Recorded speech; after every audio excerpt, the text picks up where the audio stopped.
નમસ્કાર વિદ્યાર્થી મિત્રો, તો તમારું સ્વાગત છે ફરી એકવાર આપણી યુટ્યુબ ચેનલની અંદર. આજે આપણે દાખલા નંબર 3 અને 4 આ બે દાખલા કરવાના છીએ.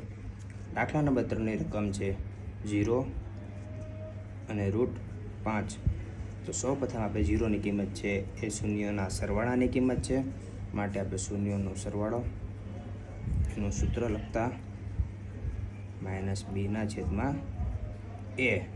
હવે શૂન્યનો સરવાળા એની કિંમત આપી છે 0, માટે આપણે શૂન્યનો સરવાળો એની કિંમત મૂકી દઈએ. 0 બરાબર -b/a. હવે આપણે કે પદ લેતા -b/a બરાબર 0 બરાબર કે લેતા. હવે સૌ પ્રથમ આપણે એક વાત કરીએ કે આ 0 છે એને નીચે લઈ આવતા અને એને ઉપર જવા દેતા. બરાબર, -b/0 આવી જશે, 0 નીચે આવી ગયો અને એ ઉપર વયો જશે. બરાબર, કે હવે કે બંનેને લાગશે -b/0 બરાબર કે અને એ બરાબર કે. અહીંયા આપણી એની કિંમત મળી ગઈ છે.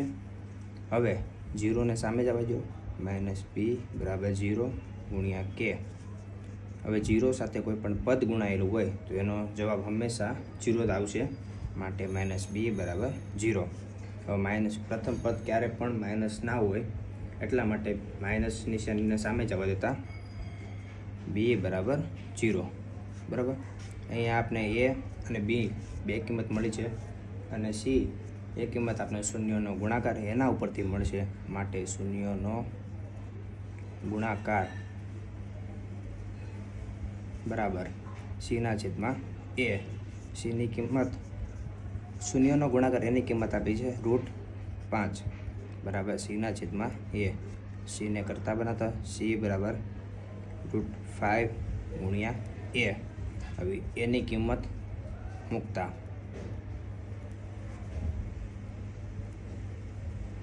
c આવશે √5 × k.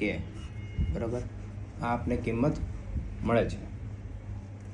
હવે આપણે a, b અને c આ ત્રણ કિંમત મળી ગઈ છે, માટે આ ત્રણેય કિંમતને આપણે દ્વિઘાત બહુપદીના પ્રમાણિત સ્વરૂપ સાથે સરખાવતા. બરાબર, તો દ્વિઘાત બહુપદીનું પ્રમાણિત સ્વરૂપ p(x) બરાબર ax² + bx + c. એની કિંમત આપી છે k x² પ્લસ બેની કિંમત આપી છે 0 એને ગુણ્યા x પ્લસ cની કિંમત આપી છે √5 × k. અહીંયા જવાબ મળશે આપણને k x² પ્લસ 0x એટલે 0, એ પદ લખવાની જરૂર નથી, માટે √5 k. બરાબર, આ થશે k કોમન કાઢતા આપણને મળશે x² પ્લસ √5. તો આ આપણો જવાબ છે. બરાબર, હવે આપણે દાખલા નંબર 4 જોઈએ. એની કિંમત આવી છે 1. તો શૂન્યનો સરવાળો -b/a. શૂન્યનો સરવાળા એની કિંમત આપી છે 1, તો -b બરાબર એને સામે જાઓ, એ થઈ ગયું. હવે આપણે -b બરાબર a બરાબર k લેતા, તો k બંનેને મળશે -b બરાબર k અને a બરાબર k. માઇનસ નિશાની સામે જ આવવા દો એટલે b બરાબર -k. હવે આપણે એક કિંમત જે cની છે એ આપણે શૂન્યનો ગુણાકાર ઉપરથી મળશે. શૂન્યનો ગુણાકાર c/a. શૂન્યનો ગુણાકાર એની કિંમત આપી છે 1 c/a.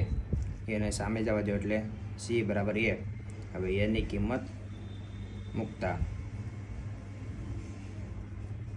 c બરાબર k.